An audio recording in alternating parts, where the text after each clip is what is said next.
हरियाणा से हैं सुधा जी, स्वागत है आपका। मेरे मालिक, आपको मैंने टाइम दिया। प्लीज मेरी बात पूरी होने तक मुझे बोलने दीजिएगा। आप बीच में मेरी बात रोक देते हैं तो अपने दिल की बात आप तक कह नहीं पाती हूँ। मैंने सब लोगों के लिए मैसेज भेजना है अपनी तरफ से, सब भाई बहनों के लिए, और सब बाद में दूंगी। खुशखबरी है वो। कल बीच में मेरी बात अधूरी रह गई थी, दोबारा फोन लगा लेंगे। उन्होंने कहा अभी तो आपसे बात हुई थी। मैंने कहा ये बात भी ठीक है। हजारों लोग आज के लाइन में खड़े रहते हैं आपसे बात करने के लिए, जिनकी कॉल नहीं लगती। वे तंग नहीं होते, बार बार ट्राई करते रहते हैं, इसी आस में कभी तो बात होगी। क्योंकि मैं समझ सकती हूँ बात, मैंने भी ये दर्द बहुत सहा है। आप अपनी दवाइयाँ नहीं बेचते, बताते हैं, छोटे छोटे नुस्खे बताते हैं जो हमारी किचन में होते हैं, और हम लोग उसी से ही ठीक हो जाते हैं। यही आपका प्यार और आपका बड़कपन है। शायद इसीलिए लोग आपसे बहुत प्यार करते हैं। आप भगवान के बहुत करीब हैं। कभी मुस्कुराते हैं, कभी रोते हैं, कभी हमारे लिए दुआ करते हैं, बहुत अच्छा लगता है। लेकिन आपका मुस्कुराना मुझे बहुत अच्छा लगता है। ऐसे ही मुस्कुराते रहा करिए।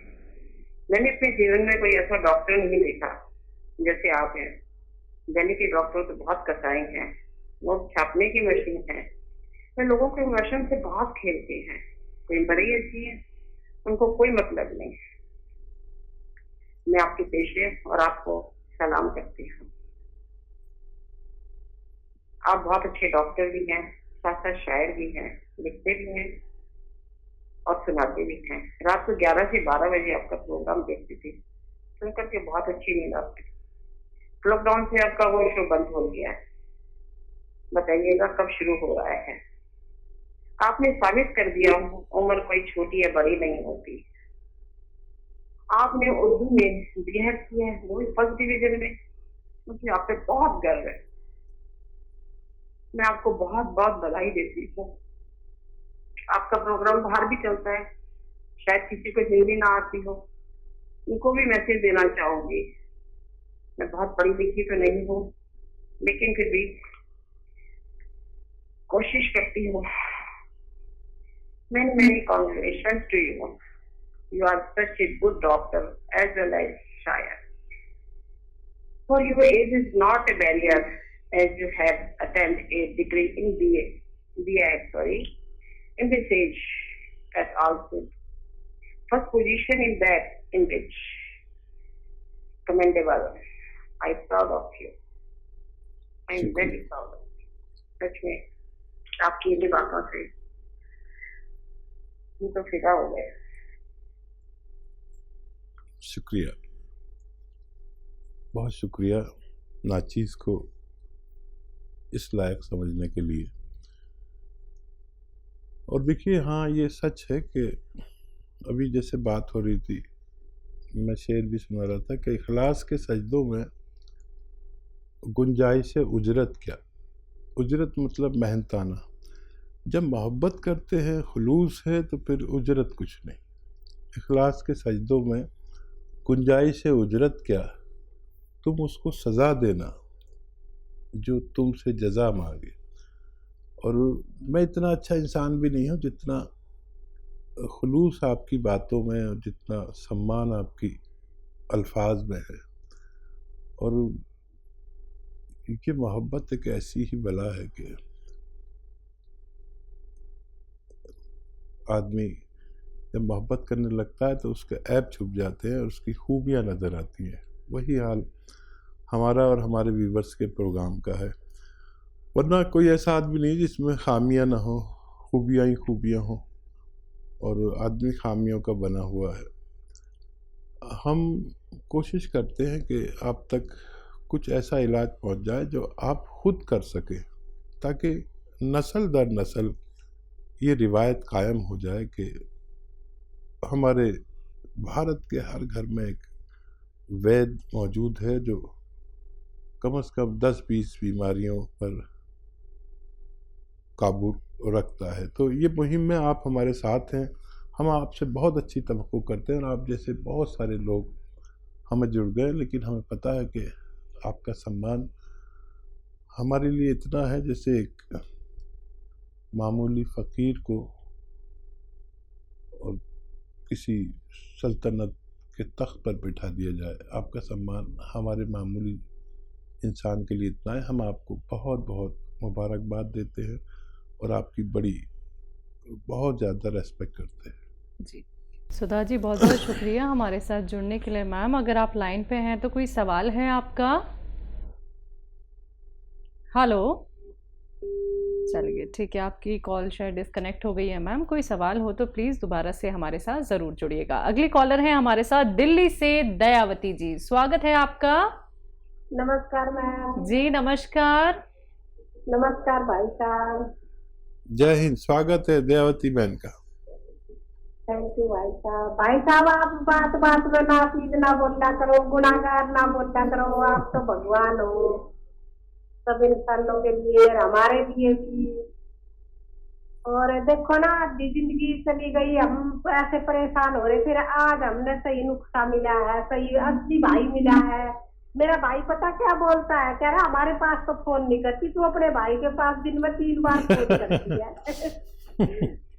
मेरा भाई नजर में रहता है भाई साहब, और वो सुनता है प्रॉपर आपको। अच्छा। मैंने उनको बताया हुआ है इस चैनल पे इस टाइम आते हैं, तो आप सुना करो, देखा करो, एक्सरसाइज भी करते हैं वे।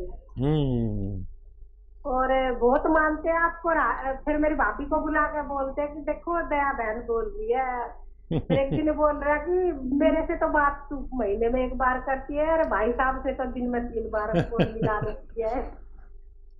हाँ, देखिए, रखना ना पड़ जाए हमारे और आपके भाई के दरमियान। बहुत खुश है, तो बहुत खुश रहते हैं। दवाई पूछते हैं, वो रोको बताता है, वो भी बताता है, वो रोको। और बताइए क्या सवाल है बहन का? और सवाल ये है भाई साहब, एक मेरी रिलेटिव है, तो उनकी ना आंखों के नीचे बहुत काले काले धब्बे हो रहे हैं, और दिल की धड़कन बहुत तेज हो जाती है, और चलती है तो जैसे शरीर पर ना बोलती है जैसे वजन बढ़ गया है, 250 मन का वजन, पैर उठते नहीं है, शरीर ऐसा हो रहा है। तो वो दवाई भी खाती है, मतलब इंग्लिश दवाई, तो उनके लिए बता दो। कितनी उम्र है उनकी? उम्र उनकी मेरे ख्याल में तो 65-68 साल ऐसी होगी। ठीक है।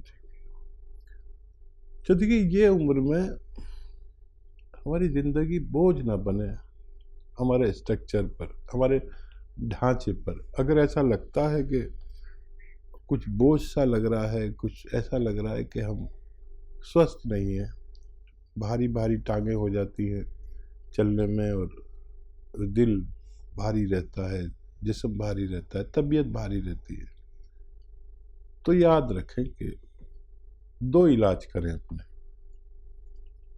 एक तो अपना खून पतला करें, जो इस उम्र में प्राकृतिक तौर पर गाढ़ा होने लगता है, उससे हमारे जिस्म में सुस्ती आती है, डायबिटीज़ आती है, कोलेस्ट्रॉल आता है, हार्ट ब्लॉकेज आती है। तो खून पतला कर लें, उसके लिए जैतून का सिरका आपको मालूम ही है, और इसको और भी तेज़ करना हो तो 1 चुटकी खाने का सोडा मिला के इस्तेमाल करें, तो ये और तेज़ी से काम करता है। और एक नसों को, जोड़ों को, डिस्क को,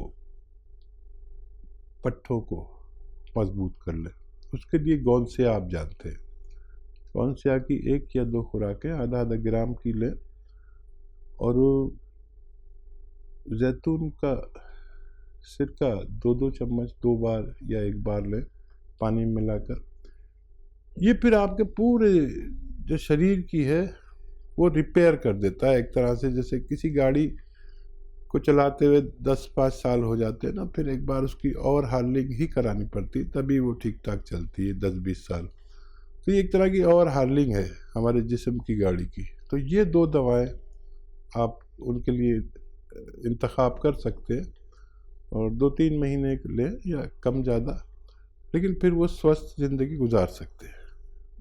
हिमाचल से राकेश शर्मा जी, स्वागत है आपका। हेलो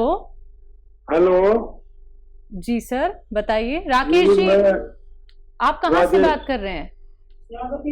मैं राजेश शर्मा जी, मोदी नगर से। अच्छा, राजेश शर्मा जी, बताइए सर आपका सवाल। हकीम साहब से बात करा दें जी। बात हो रही है शर्मा साहब, मैं आपसे बात कर रहा हूँ, बताइए क्या हुक्म है। नमस्कार हकीम साहब। जय हिंद, स्वागत है मेरी कल भी आपसे बात हुई थी जी। तो मैं ये पूछ रहा था कि मुझे पेशाब की जो है प्रॉब्लम है जी बहुत ज्यादा। तो आपने मुझे कल लाजवंती बताई थी कि 1 चम्मच लाजवंती आप वो जो है गिलास में पानी लेके घोल के पी लें। जी जी। एक बार आपने ये इसी तरह का किसी को नुस्खा बताया था, तो उसमें लाजवंती, अश्वगंधा और गोंद मोरिंगा वगैरह थे। तो ये प्रॉब्लम मुझे बहुत पुरानी है जी, इसका कोई ट्रीटमेंट हो तो आप बता दें जी वकील साहब। और मैं आपका वो नुस्खा भी ले रहा हूँ जो मैंने बनाया हुआ है, सौंठ, सौंफ, जीरा, अजवाइन के साथ 1 चुटकी वो जैतून का नमक, तो उससे मुझे बहुत फायदा है जी पेट में। ठीक है ठीक है। अच्छा देखिए, क्योंकि आप ये नुस्खा ले रहे हैं इस वजह से मैंने सिर्फ आपको लाजवंती बताई, क्योंकि ये नुस्खा आप पहले से ले रहे हैं और इससे आपको फ़ायदा है। मेरी किसी भी बात का एक मतलब होता है। जब आपसे बात होती है और आपसे जो कुछ मुझे मिलता है, जैसे मुझे पता चला कि आप ये 6-7 चीज़ों का नुस्खा ले रहे हैं, तो बस उसमें लाजवंती साथ में लेना काफ़ी है। वरना नुस्खा मैं दरअसल इस तरह बताता हूँ, आपने भी सही कहा है कि असली नुस्खा क्या है कि लाजवंती 100 ग्राम और धनिया 100 ग्राम, अलसी 100 ग्राम और ये आपका कत्था 100 ग्राम, ये सब गोल की भूसी 100 ग्राम और गोंद मोरिंगा सफ़ेद 100 ग्राम, इनको पाउडर बना लेते हैं, बल्कि गोलियां बना लें काबली चने के बराबर, और 2 गोली सुबह 2 गोली शाम दूध से लेना बेहतर है। तो क्योंकि आप पहले से कई चीज़ें इसमें से खा रहे हैं, इसलिए मैंने आपको लाजवंती बताई, वरना असली नुस्खा इसे कहते हैं जी।